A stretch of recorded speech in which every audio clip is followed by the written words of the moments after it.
Ok. ¿Puede abrir su Biblia, por favor, en Filipenses, capítulo 3? Y si le quedó alguno sin abrazar, dígale de lejos, al final te abrazo, no te vayas antes. Y lo abraza antes que se vaya. Filipenses, capítulo 3. Sabe que mientras lo busca, desde el verso 12 en adelante, hay una carta escrita por el apóstol Pablo a una iglesia que estaba en Filipos. Filipos era la ciudad, por eso la carta se llama la carta a los filipenses. Y saben que es una de las últimas cartas que Pablo escribe. Los que han estudiado un poco más consideran que fue allá por el año 62 después de Cristo y ya le quedaba a Pablo algo así como 2 años y medio de vida antes de morir. Por consiguiente es antes de la carta a Tito y a Timoteo, las 2 cartas a Timoteo, es la última casi que escribe y ya él está con un recorrido, con un andar importante dentro de la fe y ya está prácticamente terminando su carrera de la fe aquí en la tierra. Entonces él escribe esta última carta y como la mayoría de las cartas del apóstol está en la cárcel, no la escribe sentada en un banco, en un lugar cómodo, no la escribe con buena luz, no lo escribe en una condición agradable, con música de fondo, no la escribe en la mejor posición que podía escribir. Ustedes saben que en las cárceles hay muchas interpretaciones de cómo eran las cárceles, pero de acuerdo a lo que la historia nos enseña y de los lugares que arqueológicamente hasta el día de hoy se pueden observar, la mayoría de ellos estaba esposado sobre una gran piedra y escribían allí y ahí hacían sus necesidades y todo, esposados en ese lugar. Entonces, cuando Pablo escribe esta carta, lo hace en una cárcel de Roma. Y saben que se le llama la carta del gozo, porque uno dice, bueno, ¿qué es? Paradójicamente el lugar más incómodo, la situación más difícil. Sin embargo, no hay otra carta en la que Pablo escriba más acerca del gozo que la carta a los filipenses. Es decir, hay más de 16, 17 veces que Pablo menciona en 4 capítulos la palabra gozo. Es decir, él está diciendo, estoy en una situación bastante delicada y complicada, pero al menos 16 veces les dice a los filipenses, regocíjense, tengan gozo, estén felices, estén contentos, estén alegres. No pierdan su esperanza, haya gozo en ustedes.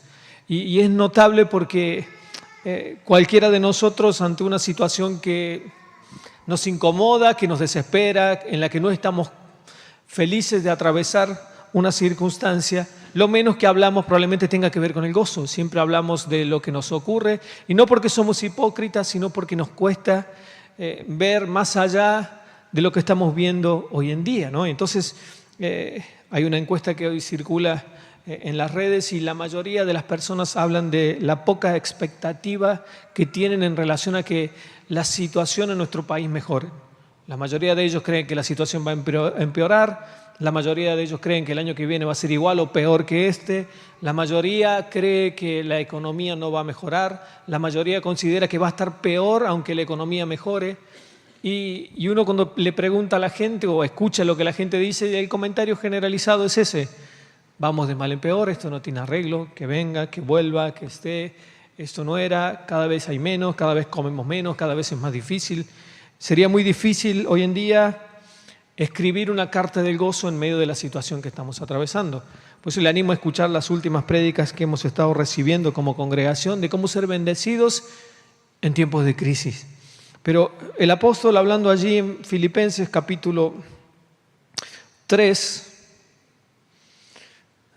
desde el verso 12, y esta versión que les voy a compartir, dice algo así, Filipenses capítulo 3, desde el verso 12, vamos a leer hasta el 16 aproximadamente, y dice, no quiero decir que ya haya logrado estas cosas, ni que ya haya alcanzado la perfección, ¿no?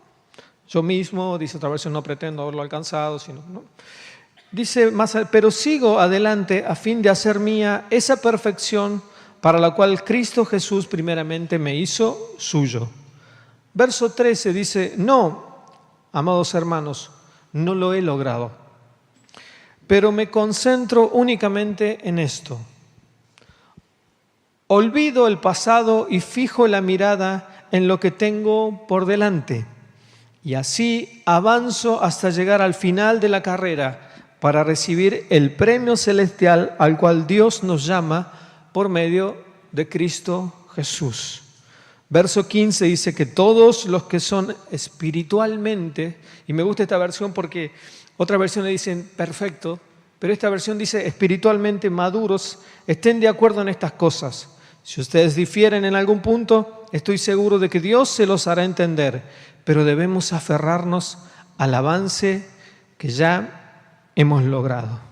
¿Saben que cuando les decía de que se le llama la carta del gozo, no solamente tiene que ver por la cantidad de veces que aparece la palabra, sino por lo que el apóstol está impartiendo a los destinatarios?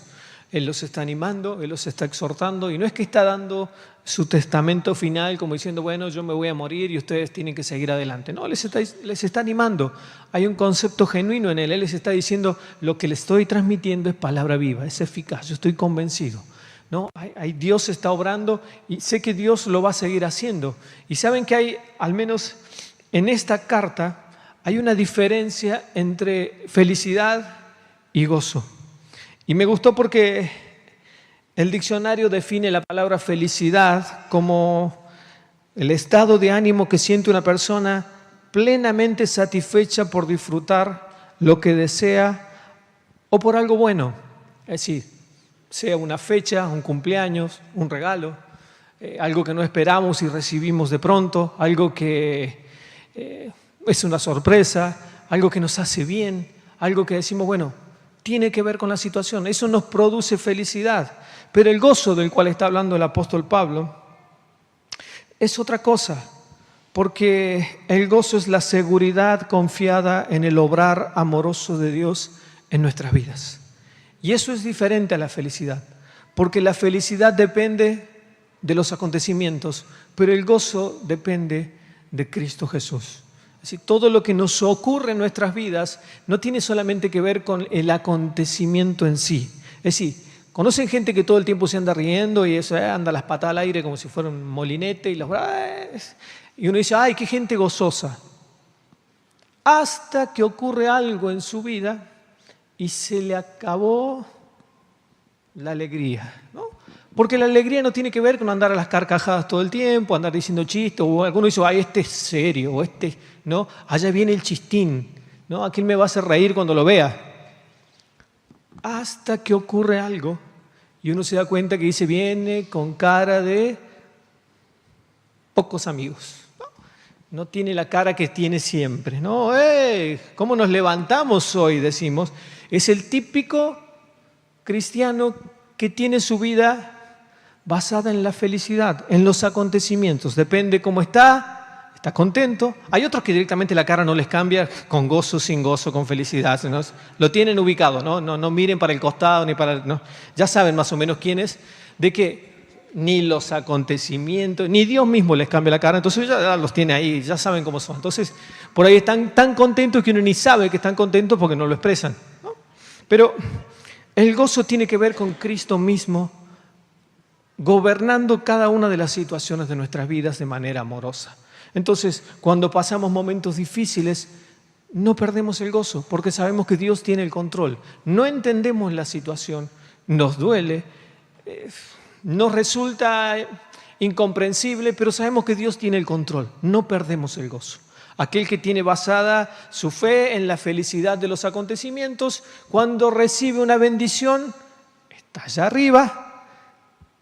Y cuando le viene la luz un poco más cara porque dejó prendido el aire, anda por allá abajo. ¿Se entiende, no? Es decir, el que está completo en Dios cuando las cosas le va bien, está feliz, pero cuando las cosas no salen como esperaba, se le acabó la felicidad.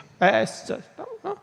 Y empieza a hablar como si no fuera. Si Pablo se hubiera basado en la felicidad, esta carta hubiera sido desagradable y con justa razón, porque estaba preso a causa del Evangelio y estaba de la manera más incómoda y humillada en un lugar sumamente difícil para estar. Sin embargo, él escribe porque el gozo de Dios era su fuerza. Él estaba fortalecido. Él sabía que Dios estaba trabajando en el proceso y lo que él estaba escribiendo iba a fortalecer no solamente a la iglesia de Filipos, los destinatarios, sino a miles y millones de personas que en la historia leyeron la carta a los filipenses y fueron fortalecidos en esa carta. ¿Cuántos alguna vez no dijimos, todo lo puedo en Cristo que me fortalece? Filipenses 4:13. Ya lo sabemos hasta con versito, ¿no?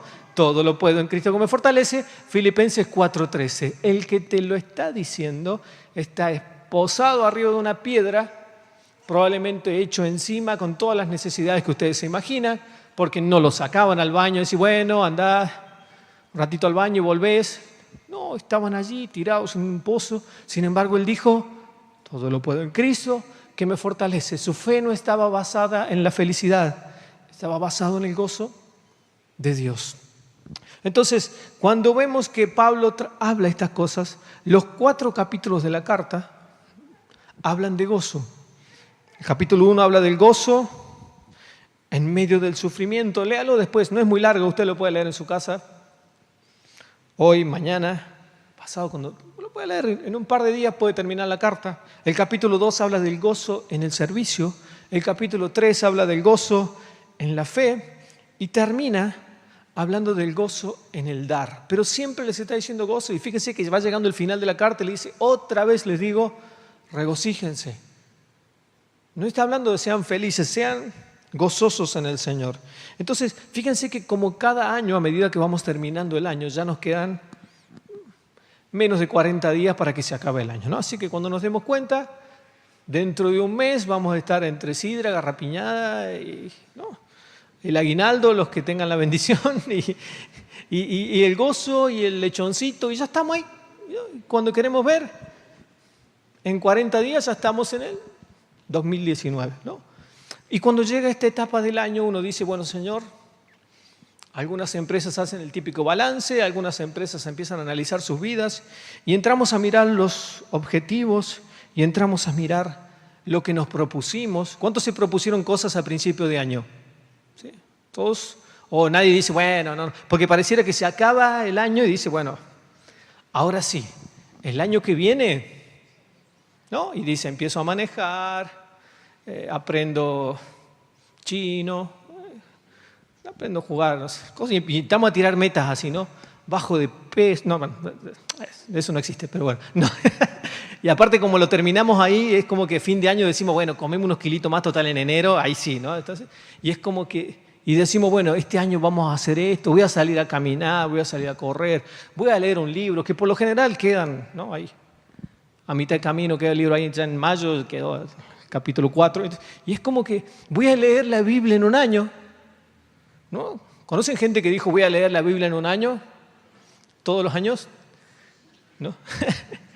Y que si lo hubiera hecho una sola vez, quizás ya lo hubiera terminado, pero es como que dice, bueno, quiero hacer cosas. Y llega el fin de año y dice, bueno, pero cuando llegamos al final de cada año decimos, sería bueno que hoy nos pongamos a analizar a cuántas metas, objetivos, propósitos, anhelos que nos trazamos a principio de año, los pudimos completar. Y decir a esta altura, me acuerdo que en enero dije, voy a hacer esto, voy a hacer aquello. Y pudiésemos llegar a esta altura y decir, me falta poco, ¿no? O me falta, ya estoy ahí, tengo 2 capítulos, me falta una materia. A fin de año me recibo, ¿no? A fin de año hago esto, aprendo. Y cuando vamos llegando a esta última etapa es como que, y aunque diciembre tuviera 80 días, ya no llegamos, ¿no? ¿Cuántos saben a qué me refiero, no? De que por más que le pongamos toda la onda, ya no llegamos. Y tenemos metas que queremos cumplir. Sin embargo, el apóstol dice en un momento, ya casi, repito, en el final de su vida, dice, estoy llegando a una etapa en mi vida que yo no pretendo haber alcanzado la perfección. Y a veces cuando leemos la palabra perfección, lo primero que se nos viene a la cabeza, aun cuando nos equivocamos, cuando cuando tratamos de justificar algunas cuestiones que no podemos remediar es, y bueno, nadie es perfecto. ¿Saben que en la Biblia hay al menos 57 menciones acerca de perfección? Y la gran mayoría de ellos, 42, tienen que ver con personas. Y una dice, el Evangelio según San Juan, dice, sean perfectos como nuestro Dios es perfecto. Ahora, es muy común que se escuche bueno, pero nadie es perfecto. Entonces, ¿ni siquiera Dios es perfecto? No. El tema es que nosotros hemos adoptado eso como perfecto. Y ustedes saben que la Biblia no se escribió en nuestro idioma. Pero a veces las palabras son flexibles y uno se va dando cuenta de que tienen un sentido, por algo las están diciendo, y cuando las traducimos no siempre significa lo mismo que leemos. Y quizás en otras versiones nos pueden ayudar a entender un poquito más qué significa la palabra o qué estaba diciendo el autor cuando hablaba de eso. Para nosotros, decir que una persona, que Juanpi es bárbaro, en otro contexto quizás es alguien que anda con una espada matando gente porque es un bárbaro, es un barbudo, ¿no?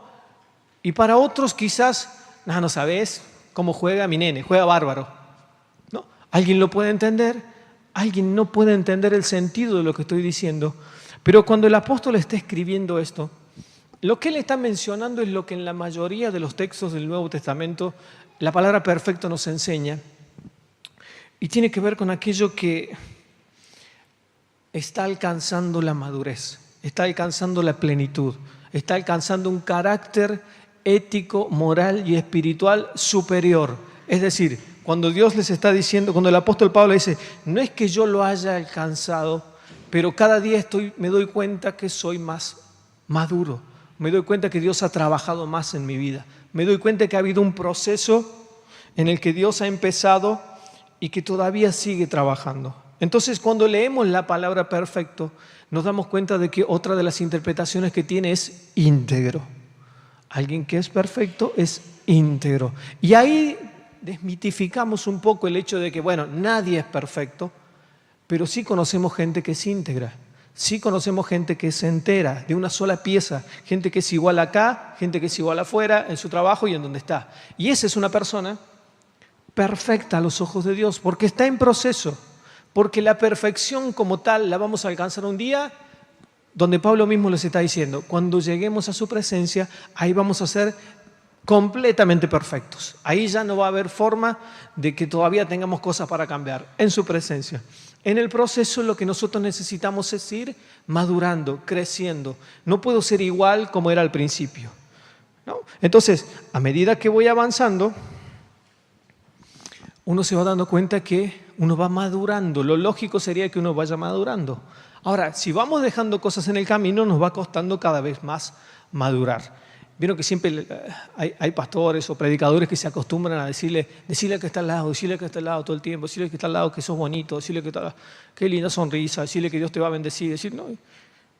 Bueno, ahora decirle al que está al lado, ¿qué cosas dejaste a medias este año?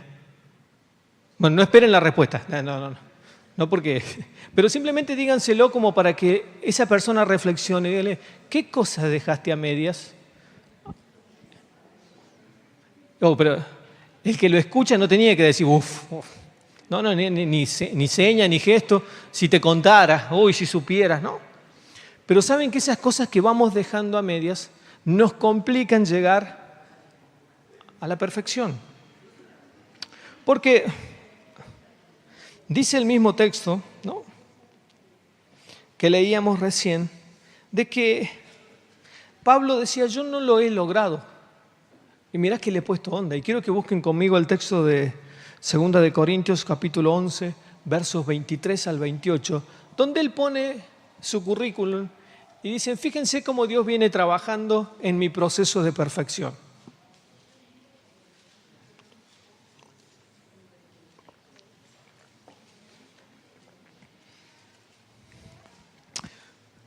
Segunda de Corintios, capítulo 11, desde el verso 23 al 28. Si Pablo tendría que escribir hoy o mandar un mail con su con su currículum, pondría su fotito y diría, acá va mi currículum de los últimos años. Dice el texto 23, 2 de Corintios 11, verso 23. ¿Son siervos de Cristo? 2 de Corintios 11, 23. Dice, ¿son siervos de Cristo? Sé que sueno como un loco, pero yo he servido mucho más, dice él. Y empieza con su currículum. He trabajado con más esfuerzo. Me han encarcelado más seguido. Fui azotado innumerables veces y enfrenté la muerte en repetidas ocasiones. Verso 24. Sigue engrosando su currículum de perfección. En 5 ocasiones distintas, los líderes judíos me dieron 39 latigazos. Verso 25. 3 veces me azotaron con varas. Una vez fui apedreado. 3 veces sufrí naufragios. Una vez pasé toda la noche y el día siguiente a la deriva en el mar. He estado en muchos viajes muy largos. Enfrenté peligros de ríos y de ladrones. Enfrenté peligros de parte de mi propio pueblo, los judíos, y también de los gentiles. Enfrenté peligros en las ciudades, en desiertos, en mares, y enfrenté peligros de hombres que afirman ser creyentes, pero no lo son. Verso 27 sigue diciendo, he trabajado con esfuerzo y por largas horas y soporté muchas noches sin dormir. He tenido hambre y sed y a menudo me he quedado sin nada que comer. He temblado de frío sin tener ropa suficiente para mantenerme abrigado. Verso 28. Además de todo eso, como si fuera poco, les dice, a diario llevo la carga de mi preocupación por todas las iglesias. Ahora, después de todo lo que él dice ahí, eso lo dice mucho antes de llegar a Filipenses. Y a pesar de todo esto, él dice, yo mismo, la verdad, no pretendo haberlo alcanzado. Entiendo que me falta mucho para llegar a la perfección. Ahora, no sé si le alcanzamos a entender lo que él está diciendo. Fíjense todo lo que pasó él y sin embargo dijo, yo entiendo de que aún me falta mucho para llegar a la perfección. Ojo, quiero dejar en claro de que no hace falta que nos agarren a palo para llegar a ser maduros, porque si se tratara de eso, hay muchos que podrían decir, yo tendría que ser remaduro porque como me portaba como era chico, no, ya tendría que ser bien madurito. No pasa por la cantidad de palos ni de golpes, pero fíjense que hay un proceso de parte de Dios en la vida de sus hijos que se manifiesta de diferentes maneras. En el caso de Pablo hubo todo un proceso, porque él, recuerden que era un perseguidor tremendo de la obra de Dios. Sin embargo, Dios fue trabajando con él.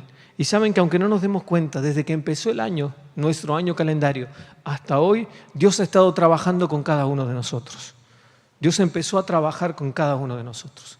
Aunque el de al lado no lo vea, ¿no? Aunque alguno te mire ahora para el costado y diga, estás igual, ni siquiera con la E y la S, sino que empezando con la T, así, estás igual. No he visto ninguna modificación en tu vida. Es más, creo que estás peor que el año pasado. No, aunque no lo creas, Dios está trabajando con nosotros. Y es más, podés decir ahora sí, decirle al de al lado, paciencia, Dios todavía no terminó su obra conmigo.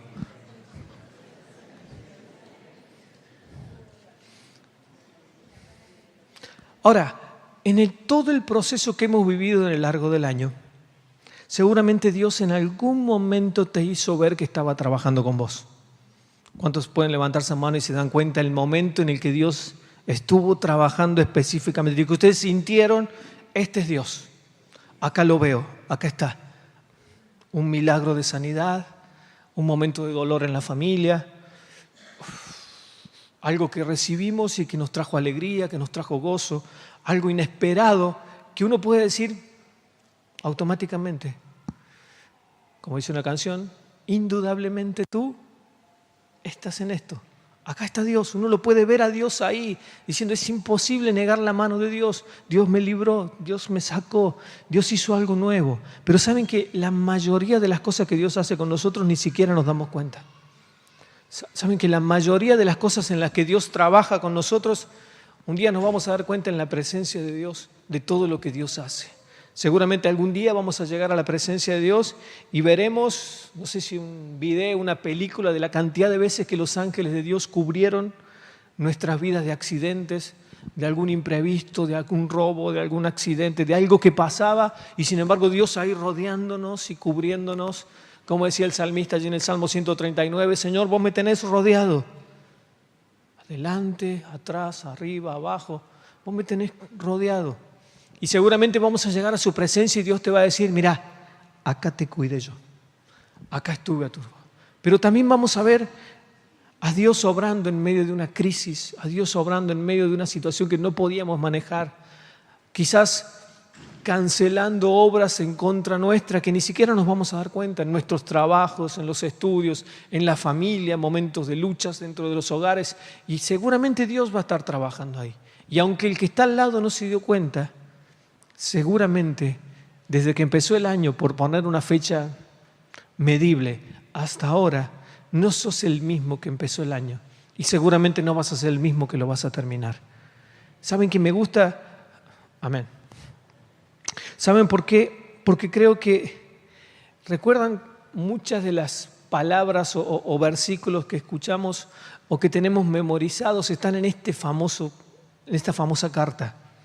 ¿Saben que Pablo estaba ahí encadenado? Y él sabía que le faltaba todavía para llegar, pero hay un texto en Filipenses capítulo 1:6 que más de uno de nosotros conocemos, o que si yo le pregunto qué dice, no me va a saber decir, pero cuando yo se lo empiece a mencionar, usted va a decir,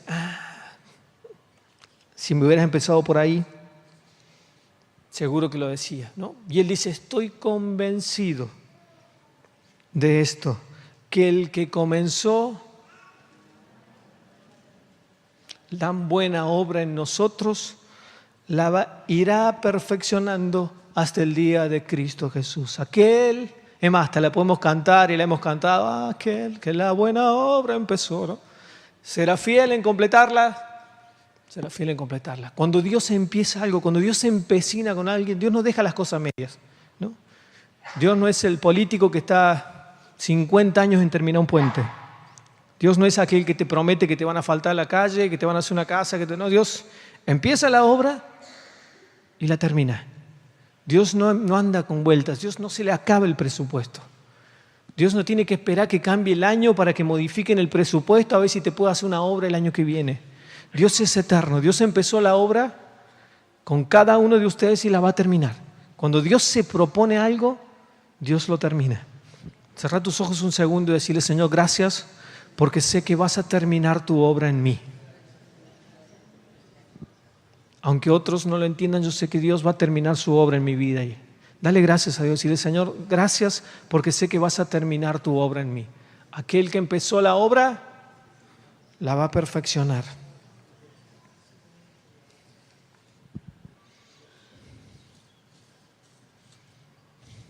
Saben que cuando Pablo dice, volviendo al texto que leímos en un principio, no, amados hermanos, no lo he logrado, pero me concentro únicamente en esto. Otra versión dice, olvidando lo que queda atrás, dice él, olvido el pasado y pongo la mirada en lo que está adelante. Ahora, para terminar, ustedes recuerden que el apóstol Pablo fue el personaje ante quien pusieron las ropas de Esteban después de haberlo apedreado mientras él glorificaba a Dios. Entonces, el texto de Hechos, capítulo 7, capítulo 8, dice que cuando terminaron de apedrear a Esteban, que para muchos era un adolescente que tenía menos de 18 años, pero con unas convicciones tremendas en Dios, dicen que llevaron las ropas de Esteban y la pusieron a los pies de Pablo, de él. Y seguramente antes de tener Pablo el encuentro con Cristo, debe haber sido el perseguidor más acérrimo que tuvo la iglesia. Los cristianos le tenían temor, horror, todo lo que ustedes se imaginan.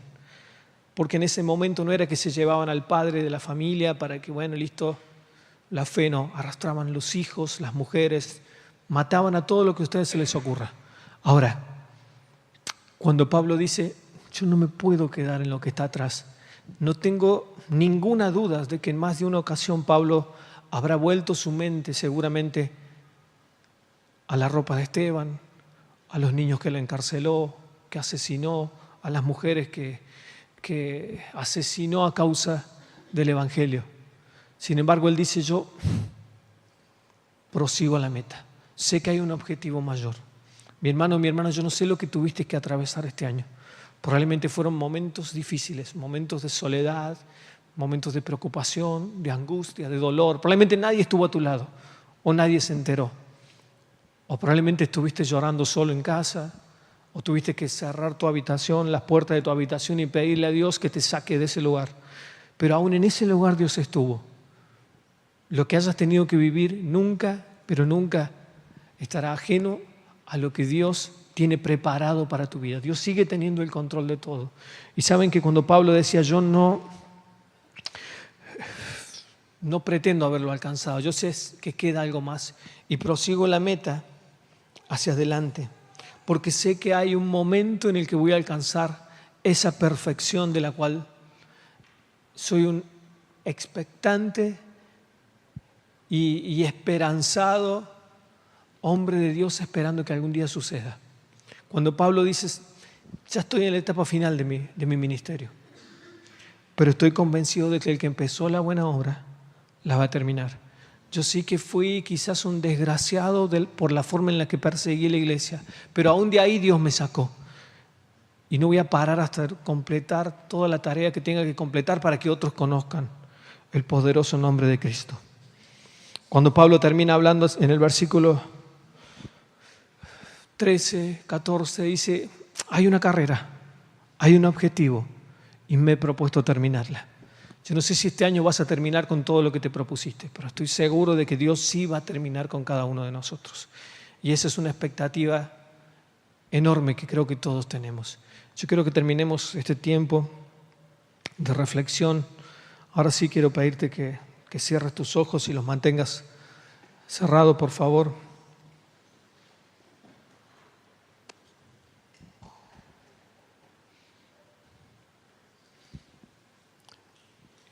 Y antes de terminar, quiero que, luego vamos a estar orando juntos, pero quiero que te tomes un tiempo para darle gracias a Dios por aquellas cosas en las que vos pudiste ver su mano sobre tu vida, sobre tu familia. Yo creo que te tomes un tiempo y quiero que lo hagas con el auxilio del Espíritu Santo, porque a veces uno dice: wow, Señor, este año me pasó esto, me pasó aquello, gracias. Pero a veces nos olvidamos o no nos damos cuenta. Por eso el salmista dice en el Salmo 103, él le da una orden a su alma, a su mente, y le dice: bendice, alma mía, al Señor, y bendiga todo mi ser su santo nombre. Y el verso 2 dice: bendice, alma mía, al Señor, y no olvides ninguno de sus beneficios. Yo creo que Dios ha sido bueno. Yo creo que Dios ha sido fiel con todos, cada uno de nosotros. Así que tómate un tiempo para darle gracias ahí donde estás. Dile: Señor, gracias. Gracias. Si tenés el privilegio de tener una familia, este es un momento para darle gracias. Si tenés tu esposa, tu esposo, tus hijos, aún si tenés un trabajo, si nunca faltó la provisión en tu hogar, dale gracias a Dios.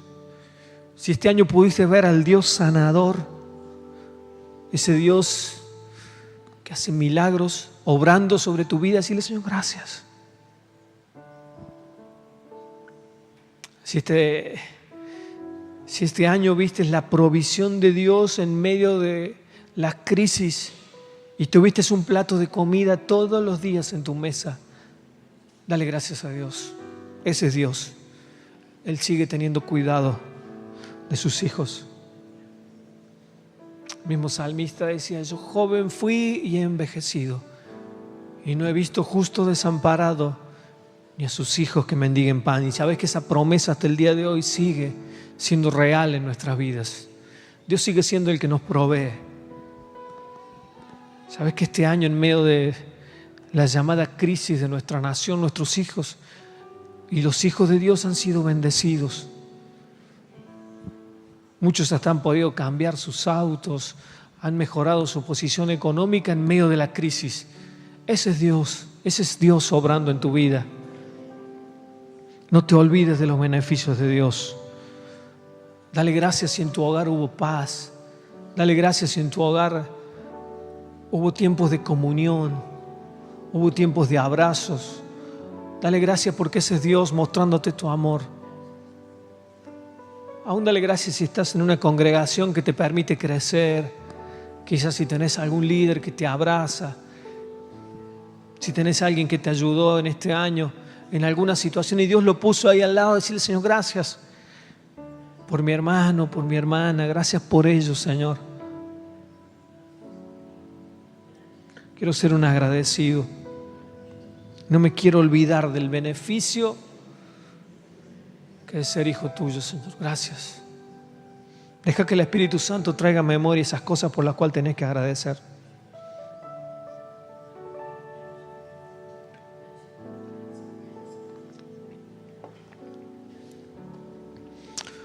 Ahora, con tus ojos cerrados, quiero llevarte a otro pensamiento. Sabes que como Dios trabaja perfeccionando tu vida, también hay un enemigo que hace todo lo contrario, que busca destruirte, lastimarte, enfermarnos. Hay un enemigo que busca que flaquemos en la fe. Hay un enemigo que busca que nos estanquemos, que no avancemos, que nos enfriemos, que detengamos el obrar de Dios en nuestras vidas. Pero sabes que la Biblia dice que Dios es el que ha vencido al maligno. La Biblia dice que Él es mayor. La Biblia dice que Él es Dios todopoderoso. Y como te decía recién, por más que el diablo se levante, no hay diablo que aguante la presencia de nuestro Dios. Y si Dios se propuso este año trabajar con tu vida, Dios lo va a hacer. Y si Dios lo propuso que vas a salir adelante, Él lo va a hacer. Y si en este año te tocó pasar por un momento difícil, de esos bien complicados, tené la seguridad que en medio de esa situación Dios estuvo. Yo quiero que en esa noche veas a Dios ahí en el momento difícil de tu año. Dios no te dejó sola. Dios no te dejó sola. A Dios no se le escapó nada de lo que te pasó este año. ¿Te acordás cuando te hablaba de la felicidad al principio? Porque Dios es fiel. Dios no es un Dios que solamente quiere que seas feliz. Él quiere que seas un Dios que tengas gozo y que en medio de las situaciones que se escapan a tu comprensión lo puedas ver a Él reinando con poder y autoridad. Ese famoso Esteban, el que murió apedreado frente a los pies de Saulo y que él estaba de acuerdo con su muerte, en medio de la situación más difícil, él dice que pudo ver al Hijo de Dios parado al lado del trono. En medio de las piedras, en medio de las luchas, en medio de las situaciones difíciles, pudo ver a Dios ahí.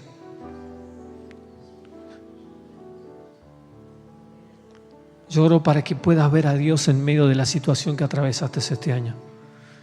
Puedas ver su abrazo y puedas darte cuenta de que Dios no te dejó solo.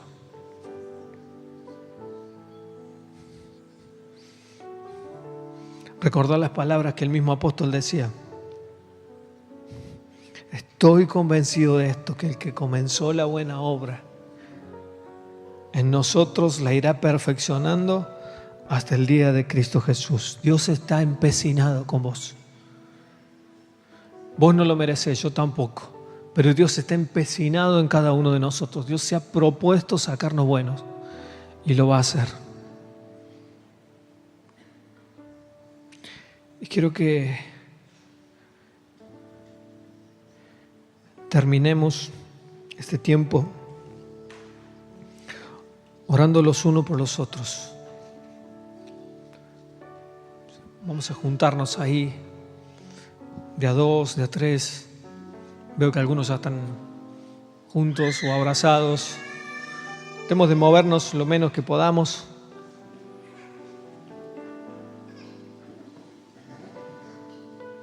Y saben que vamos a terminar orando por aquellas cosas que todavía no pudimos lograr. Por aquellas metas, por aquellos sueños, por aquellos objetivos, por aquellas cosas que están ahí. Por aquellos anhelos, por aquellos propósitos que tienen que ver con lo que está en el corazón de Dios. Y lo aclaro porque por ahí quizás habrá alguno que te diga, y no, yo el año que viene me quiero ir. Por ahí, ¿no?